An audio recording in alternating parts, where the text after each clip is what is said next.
तो दोस्तों, जिसने पूरी कायनात को बनाया, मैं उसके बारे में नहीं बोल रहा हूँ, क्योंकि जिसने पूरी कायनात को बनाया उसके बारे में एग्जैक्टली किसी को भी पता नहीं है कि वो कौन है, कहाँ रहते हैं, कैसे दिखते हैं।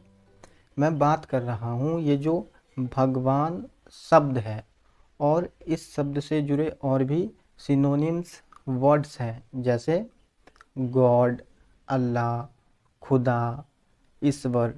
तो इन सब वर्ड्स को भी इंसानों ने ही बनाया है और इन सब वर्ड्स के पीछे की जो अंडरस्टैंडिंग है उसको भी इंसानों ने ही बनाया है। तो अब जानते हैं कि आखिर इंसानों ने भगवान के अंडरस्टैंडिंग को, भगवान के कॉन्सेप्ट को, भगवान के विश्वास को क्यों बनाया। तो इसको अच्छे से समझने के लिए हमें पास्ट में देखना होगा। तो मान लीजिए कि पुराने ज़माने में जब 2 से 4 लोग थे, तो ज़रा सा सोचिए, इतनी बड़ी दुनिया, हर तरफ जंगल और ख़तरनाक जानवर सब भी। इंसानों को पुराने ज़माने में हर तरफ जो है मौत का ख़तरा था। ऊपर से नेचुरल डिजास्टर भी, जैसे कि भूकंप, बाढ़, सुनामी, तूफान, सूखा पड़ना, अपने आप आग लग जाना। तो जब इस तरह का जो नेचुरल डिजास्टर आता था तो इंसान और डर जाया करता था। इंसानों को लगता था कि कोई है जो ये सब कर रहा है और शायद वो हमसे नाराज़ है। तो अब हमें उसको खुश करना होगा ताकि वो इस तरह का जो है नेचुरल डिजास्टर ना भेजे। तो फिर इंसानों ने उस शक्ति का नाम जो है भगवान दिए और फिर उसको खुश करने के लिए जो है अलग अलग तरह की एक्टिविटी भी क्रिएट कर लिए, जैसे कि पूजा पाठ करना, रोज़ा नमाज, या फिर जानवरों की बलि देना या कुर्बानी करना। तो इस तरह के परंपरा अगर आप देखेंगे तो कई धर्मों में आज भी आपको देखने को मिल जाएगा। और फिर उसके बाद इंसानों ने इस तरह की एक्टिविटी करना शुरू कर दिया ताकि वो भगवान को खुश कर सके और भगवान इस तरह का नेचुरल डिजास्टर ना भेजे। तो इंसानों ने जो भगवान के विश्वास को बनाया उसके कई कारण थे। तो उसमें से पहला कारण था कि नेचुरल डिजास्टर से छुटकारा पाने के लिए, जिसके बारे में मैं आपको पहले ही बता चुका हूँ। और दूसरा कारण था कि मुसीबत के समय में जीने की उम्मीद जगाने के लिए। ज़रा आप सोचिए कि इंसानों ने भगवान के विश्वास को बना चुके थे, प्लस उनको खुश करने के लिए अलग अलग तरह की एक्टिविटीज़ को भी बना चुके थे। उसके बाद फिर जब इंसान दूसरे प्रॉब्लम में फंसता था, तो जब उसको कोई भी रास्ता नहीं दिखता था कि उस प्रॉब्लम से किस तरह से निकला जाए, तो इंसान भगवान को याद करता था, उससे प्रार्थना करता था कि भगवान मुझे कोई रास्ता दिखा या हमें कोई रास्ता दिखा ताकि हम इस प्रॉब्लम से निकल सकें। तो फिर उसके बाद इंसानों के दिमाग में आइडिया आ जाता था कि प्रॉब्लम से किस तरह से निकलना है और उसके बाद इंसान प्रॉब्लम से निकल भी जाया करता था।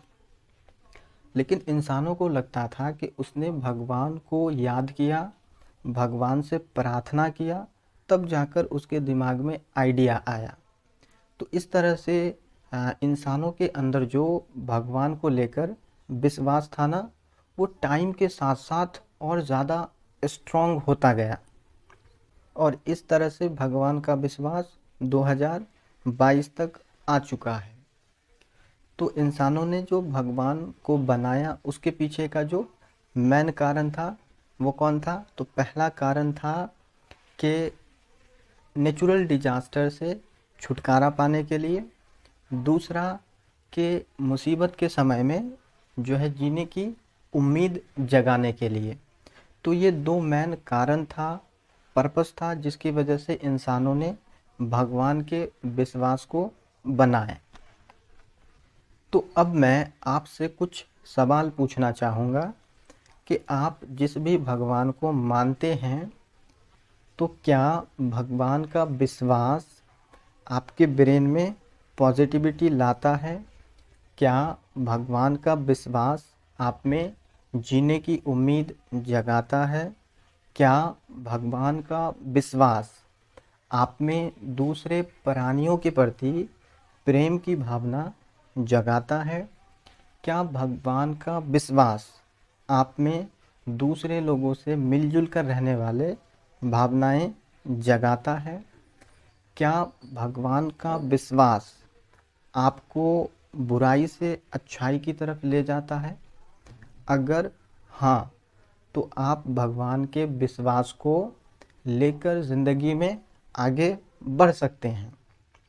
लेकिन अगर भगवान का विश्वास आपके ब्रेन में निगेटिविटी लाता है, अगर भगवान का विश्वास आप में दूसरे लोगों से भेदभाव वाले भावनाएं क्रिएट करता है, अगर भगवान का विश्वास आप में दूसरे लोगों से मारपीट करने वाले भावनाएं क्रिएट करता है, अगर भगवान का विश्वास आपको और ज़्यादा बुराई की तरफ ले जाता है, तो जनाब आप भगवान के विश्वास को छोड़कर भी ज़िंदगी में आगे बढ़ सकते हैं।